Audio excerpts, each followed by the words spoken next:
Okay, great. Okay, so let's move now. Very important for me. I want to introduce resource mobilization. I don't want to take it for granted. Now we are starting the main stuff, and I hope the other guys who needs to come in have come in, because from this point onwards, we really must be together. Okay. Okay. Or else somebody can just brief them. Okay. If you notice, we're not talking about fundraising.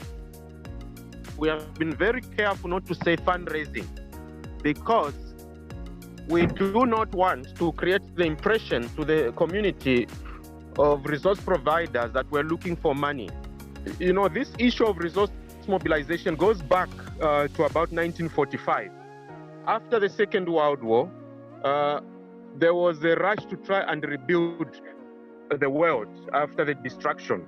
So a lot of money was made available, because the thinking was, as long as there is liquidity, there is money, a lot of things will happen and economies will grow, infrastructure and everything.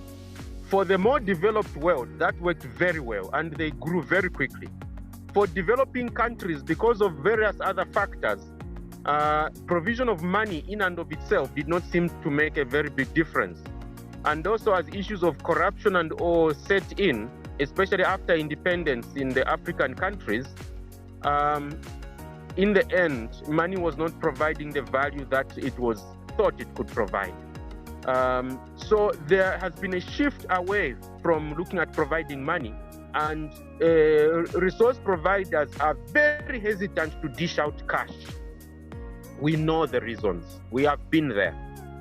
So when you are thinking of resource mobilization, don't think money.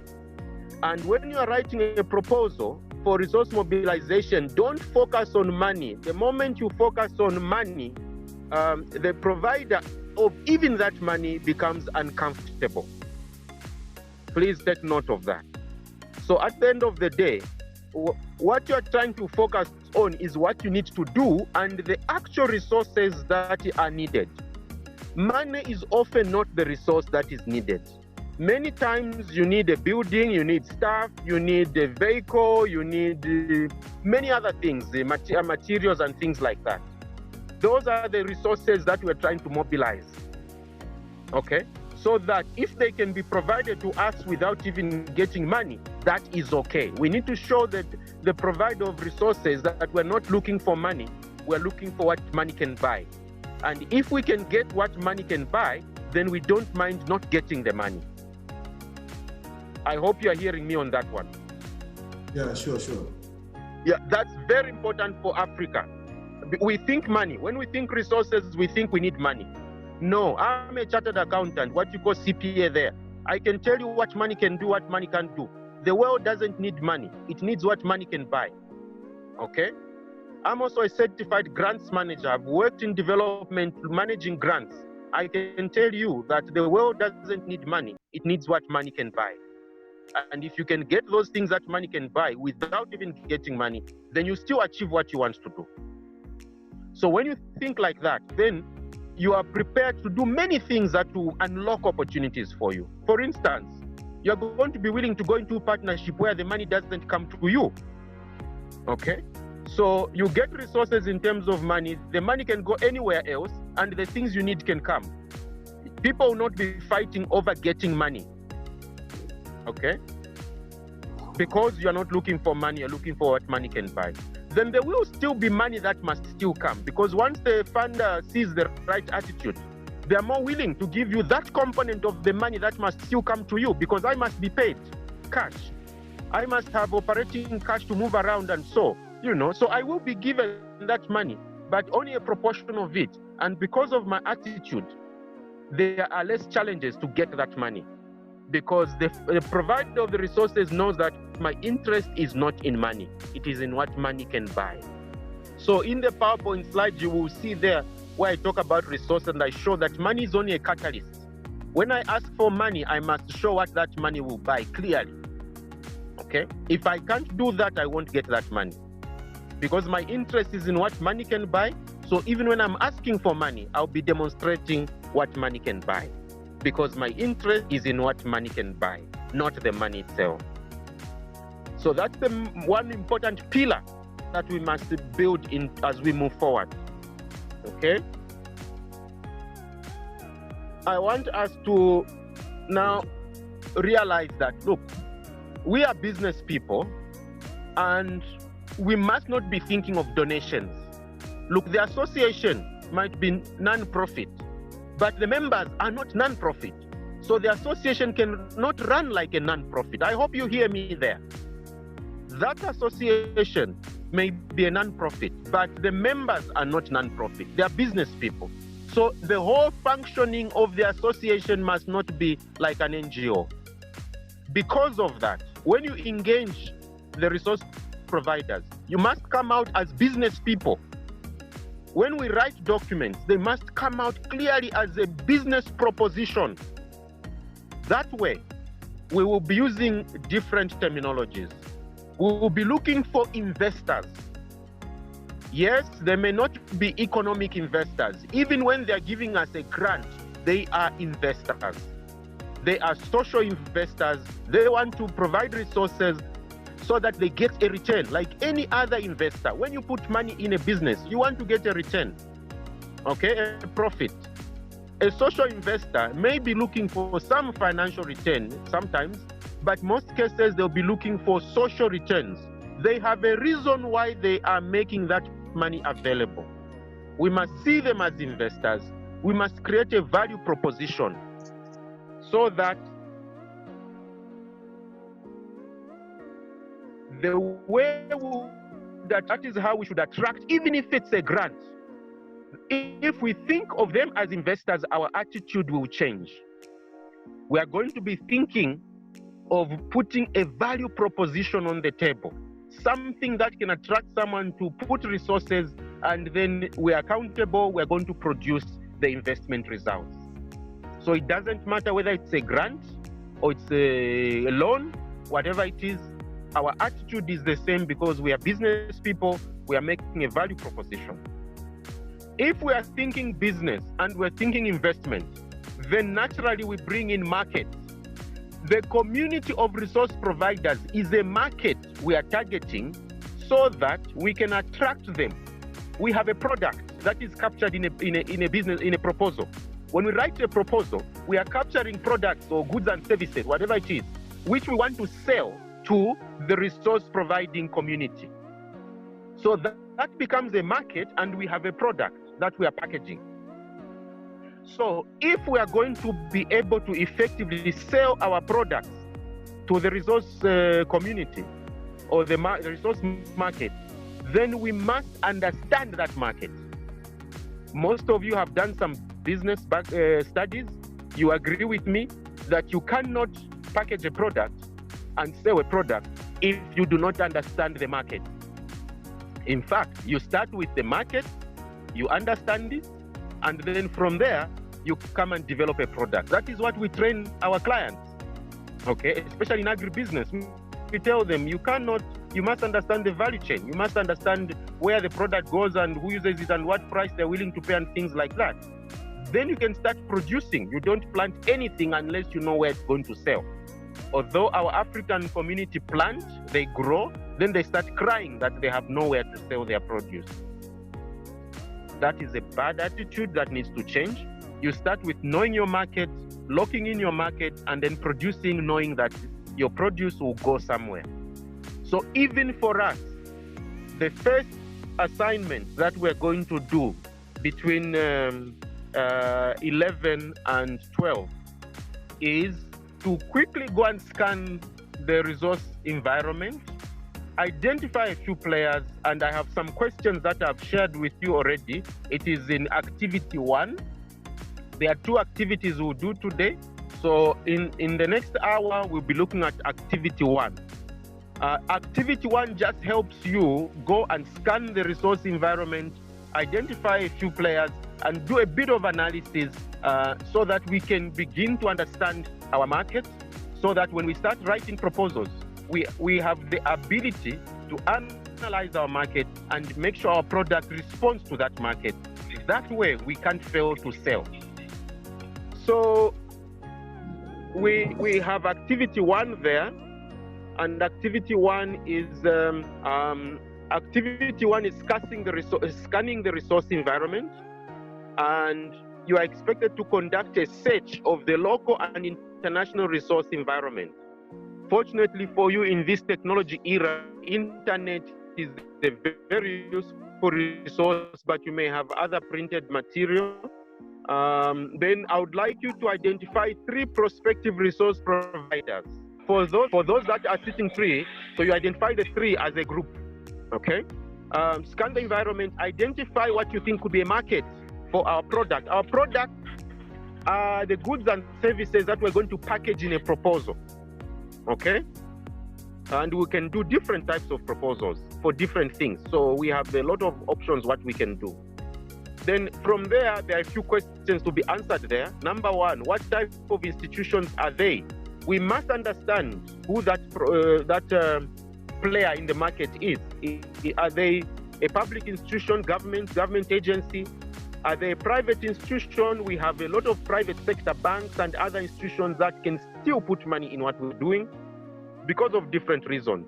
A bank can pay you as an association to train its SME clients, okay?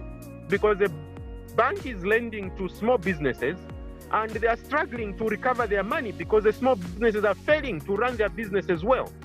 So we do have a product we can take to a bank and say, look, from your loan portfolio, can we work with you? This is what we'll charge you as an association. We have members, okay? And the bank, you're not begging money from them. You are offering value because they're losing money. It may be cheaper for them to pay you to train the client as long as you can produce the results. The loan repayment will be better and they'll grow their loan portfolio. So you're offering a product and it's not a grant you're getting from them. The municipalities are giving a proportion of their money's revenues to different groups, women, youth, and all. The association can present a value proposition there. Okay, so I'm just giving you examples. I mean, even Engine, right now, Engine is a potential client. They are closing off. They're about to go. They may have resources, equipment, things that you can put a value proposition to show them that the impact of what they have achieved will continue if they invested in you. And also the other MEDA and ISC and all will also want to refer to the success they have scored when they are bidding for new contracts. So they would want to leave a legacy behind because that will help them make money in future. So whether it is MEDA, it is these other partners in Engine, or it is USAID, they have a reason to invest in a partner who can make sure that 2-3 years from now, the impact of Engine is still there. Okay. So you can offer a value proposition to them. I don't know what you're thinking, but there are a few other players as well, projects and all sorts of players. Some may be local, some may be international. Some are already working locally, some are not, but because of what they do, you may feel you can attract them to Tanzania. What specific sector are they interested in? Again, that is important because they define themselves. For you to engage them, you must know the sector because the value you're going to present has to be in that sector, okay? What types of activities? You are becoming more specific. What have they already done? Because that makes them comfortable to continue. What challenges have they had and what can you help solve? Or what other areas can you attract them into even if they have not? What are the thresholds? The thresholds have to do with the limits of amounts they're able to make available. Some provide a lot of money, so if you're looking for little, you don't qualify. Some provide a little money, if you're looking for a lot, then you don't qualify. Some provide initially a little, then they give you more later on, okay? And so on. So there are a number of questions that you can see there. So what I would like you to do is, now that we have agreed that number 1, we are looking for business opportunities, whether it's an association or as individuals. We're not looking for handouts. Even if it's a grant, we're looking at it from a business angle. We are looking for investors, whether they are giving loans or grants. We are thinking of them as investors, not as just people dish out. We are also looking at not just money, we're looking at what money can buy. So our attitude is different. Now, we are armed with that mindset. Let's go and look at the market because we cannot provide value if we don't know what value the market is looking for. So let's do a quick exercise. You're going to continue doing this in your own time, but for the next 30 minutes. If you can just go and do that, then we agreed that we use 30 minutes for that process, and then people take a break 30 minutes to do other things.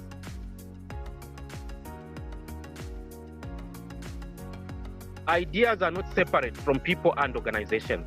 So even if we're investing in a good idea, a good initiative, we are still investing in people or organizations.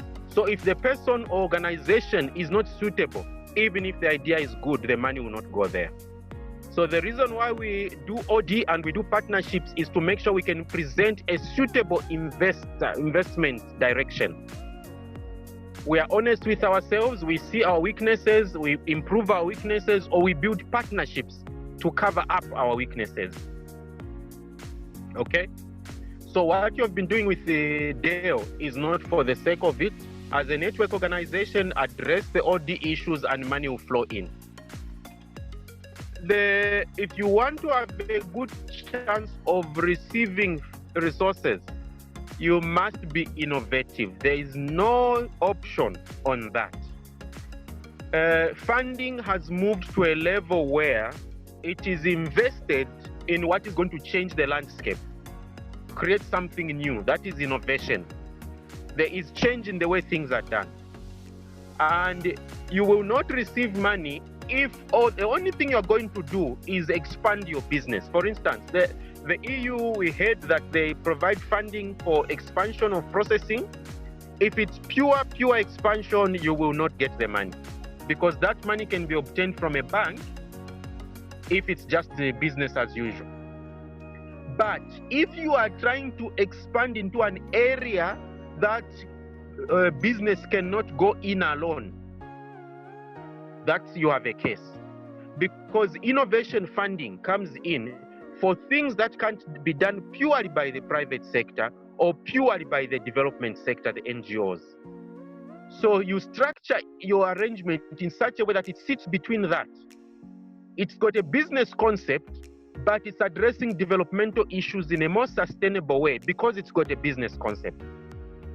So for instance, if you are trying to expand your machinery, if you talk about fabrication or modification so that you can produce something that responds to a particular people group that have been excluded, okay? Maybe because you want to be buying raw material from them, and unless you come up with a slightly different type of machine, you can't buy from them and they have no market to sell. Or you want to supply to a particular group and they can't buy the current product because the way it is produced, it does not respond to their needs, maybe their economic needs or their other welfare needs. So you are changing something about your expansion, okay? Unless you are coming up with something like that, then it will be very difficult. Why should they give you money? Why don't you get it from a bank? Other times is where you want to pilot something, you want to break into a new market, but the cost of entry is too high. A private sector cannot go in and spend 6 months developing the market. The loss will be too big. So you want to be cushioned. You are prepared to break into that market, but you feel you need some financial support in terms of grants for 6 months, after which you reach a level where you can carry on sustainably. Okay? So you're building scale economies, but then it can't happen without support. So there must be something that makes them see the value of their investment, because they must be able to do something that others can't do. Okay? So if they help you, they have changed the game. They can take the credit. They can feel good they have contributed to something new. So innovation, innovation, innovation. What is your value proposition? What is it you are doing that others can't easily do? Why should you receive the money, not somebody else? Those are key questions. So I want you to think about those as we go towards our second break. I want you to think about the innovation that you can bring to the marketplace. I want you to think about the OD issues that need to be addressed so that you become a suitable destination for resources. And if you are going to be suitable, you are going to think about potential partnerships. When you think of innovation, you're going to even be innovative in how you're asking for the resources. In your funding proposal, maybe don't ask for money for some things. Ask for technical support. show them that even the way you've structured your requirement, it's in such that it is focused on solving the problem, not just getting money. So you can even point them to say, look, as we want these things, so don't give us the money, give those. We are looking for this, you can pay those. We're looking for technical support, send it to us. One more thing I want to mention before I wrap up this session. We are at a stage where we are looking for new knowledge. We have been working with old knowledge and we have used it, and where things have changed, there is now a desire for new knowledge. So I encourage you, a good innovative proposal always has a research component. The funder will love it because they walk away with knowledge and they know knowledge is power. When they go with that knowledge, they know they can go and make money with that knowledge. Because you're breaking into a new area, okay, you're trying to do something different. There has to be a way of collecting information so that it can now become the new normal. You can't innovate without research and development. So add a research component. It may be called M&E, but show that it is research and you are willing to allow them to come in and send their own people to come and lead that component. You'll be surprised how much money you are going to attract because they feel you are thinking long-term and you are strategic. And you are thinking like them because it means you value knowledge. So let's lift our bar. Let's lift our standards. If we want to play in the big games where there is money, there is wealth, we have to also lift our standards. We have to think big. We have to think strategic. We have to keep learning. We have to value knowledge. I have a question. I think I need to know more. How can you link a project proposal with the research mail to support that proposal on the category of E and monitoring and evaluation category? Okay, so the question is, how do you link a project proposal to research? Yes. Okay, so now here's the logic. You are saying you're going to be innovative. The project has to be innovative. And if you're saying it's innovative, it's going to do something different. That something different has not been done before. Okay? But you have your hypothesis that if I do this and this way to produce those results. Okay? Now, inevitably, because you're going to a new area, there is no previous knowledge of how those things work.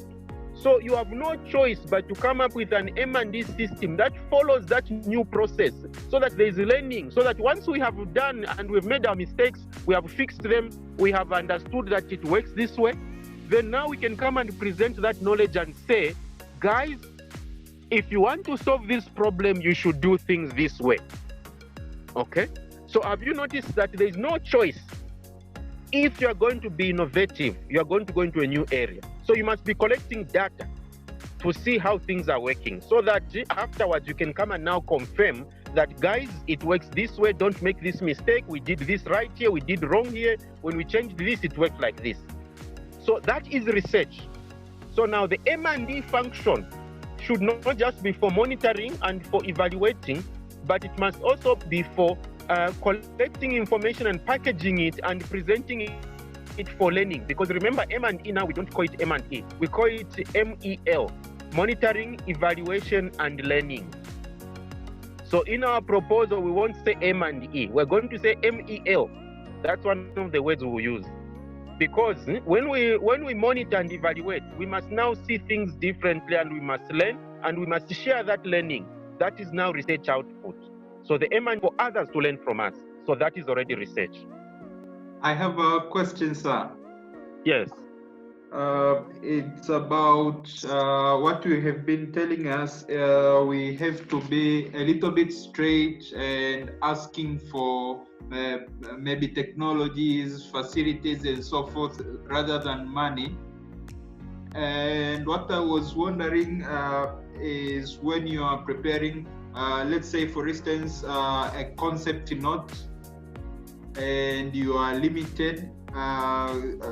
In most cases, they can limit you to write not more than 2 pages, and you have to be very brief.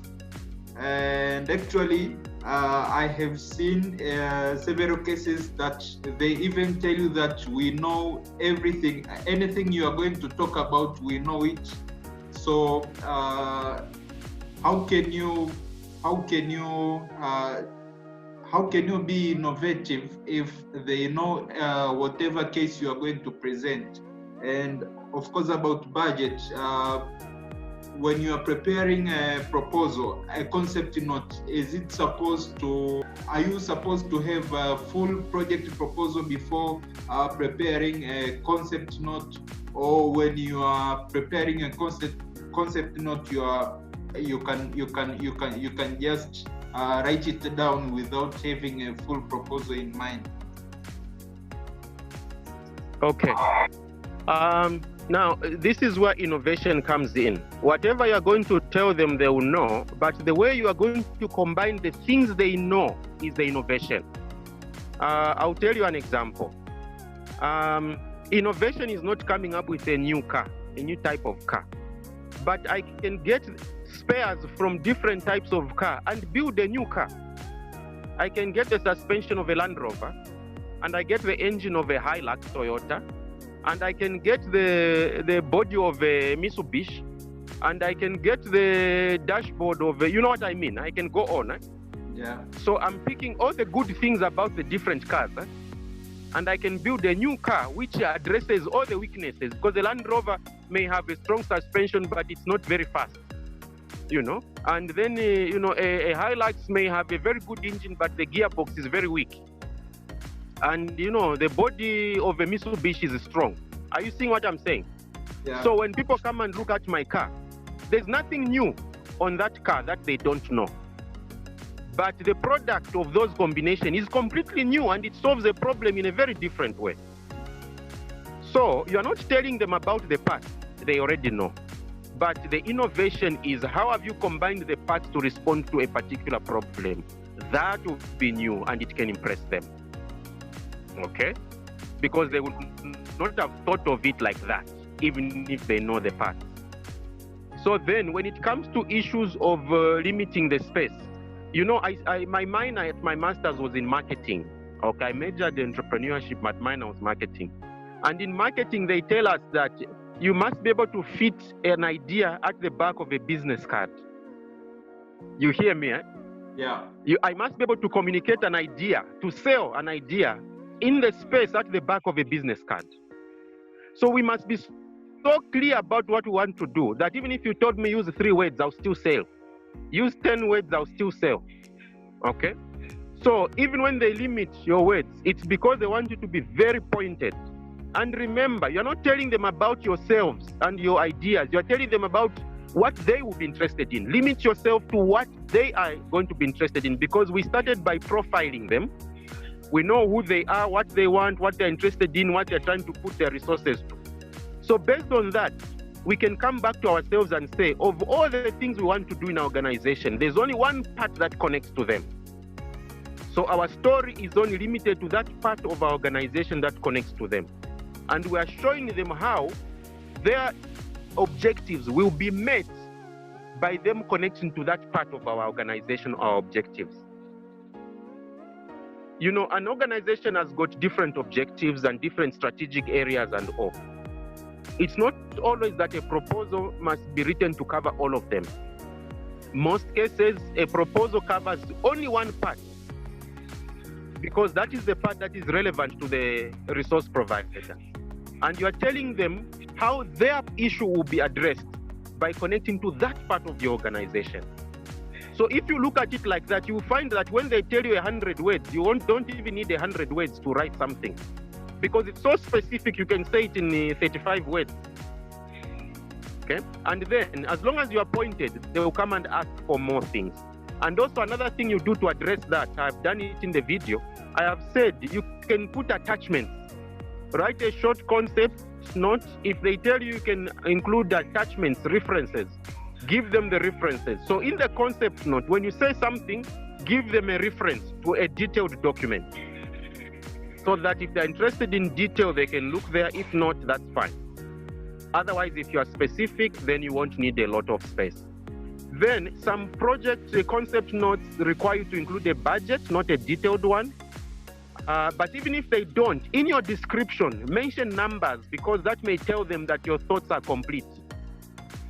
A tentative, general, or suggested numbers, that kind of estimates, You may do that so they have an idea on the scale. Okay, so that may help as well. The best concept note comes out of an already written proposal, finished proposal, because you are extracting only a small part of that and you have already completed the thought. But there are many instances when you have not reached the proposal, you are still in initially thinking. So the way they want you to write a concept note, it does not require a proposal, because they know that it is an idea you are sharing with them. So it may not be very complete. But imagine when you already have a proposal. It means even when they expect you to just give them an idea, you're going to give them a solid idea. That would be the best concept note that they'll look at. So when you have a proposal, you have a very good concept note. But even if you don't have a proposal, you can still communicate clearly, because they know that it's still at idea stage. So they don't have very high expectations. I think I'll stop there. Okay, and also about the budget. Suppose you have the idea and the proposal perhaps, and you have the numbers in mind, and you come across the donor who needs something of a similar idea with your proposal, but his budget is too little. What he can offer is too little compared to what you need, so that you can give the results. And do you think it is appropriate to request for those funds, or you can just look for another donor who can give the appropriate amount of fund required to implement your project? Okay, that's a very important question, because money is a catalyst that helps make things happen. There must be sufficient money, otherwise you are setting yourself up. Just like you must not have too much money, it's going to overflood the system. Okay, so there must be a match between money and what needs to be done. If it's not enough, it's a disaster. If it's too much, it's still a disaster. Okay, now if there is not a match, you can be innovative again. You can actually build a portfolio of funders, approach 3-4 funders, and give them a segment of your budget and of the activities and of the results. Okay, you'll be surprised that funders are happy to come in as a team, because if they get comforted, if USAID is going in, then EU is more likely to also go in, then GIZ is also most likely, because they feel if USAID thinks this is good, then maybe it must be good. Okay, so I can actually create a partnership of different funders, and I give them components that respond to their needs. Or I may get one funder and phase the implementation of my project, so that they actually support phase 1, and I look for others to do phase 2, or they come back to me if phase 1 is successful, then they come and fund phase 2.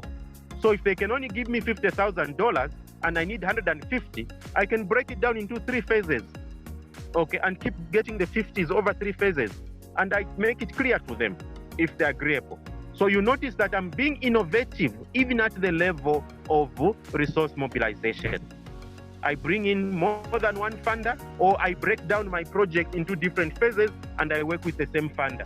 They may even like it like that, because then they are seeing that they put in money. When it's successful, that's the only time they put in more money. So they are not supposed to put in too much money before they have seen the results. So they may even like that. So my point is innovation, even at that level. Then I've given you examples of how you can innovate. Yeah. Thanks. Yes, I was saying that not a question really, rather was to thanks, because I'm kind of learning new things today, especially on the part of writing a proposal which can touch them, which can touch those people who have resources. Because at some point, it was more of business as usual. But now I have recognized that we really have to tell them the clear value proposition of what we want to do and what is going to solve the problem. Yeah. Okay.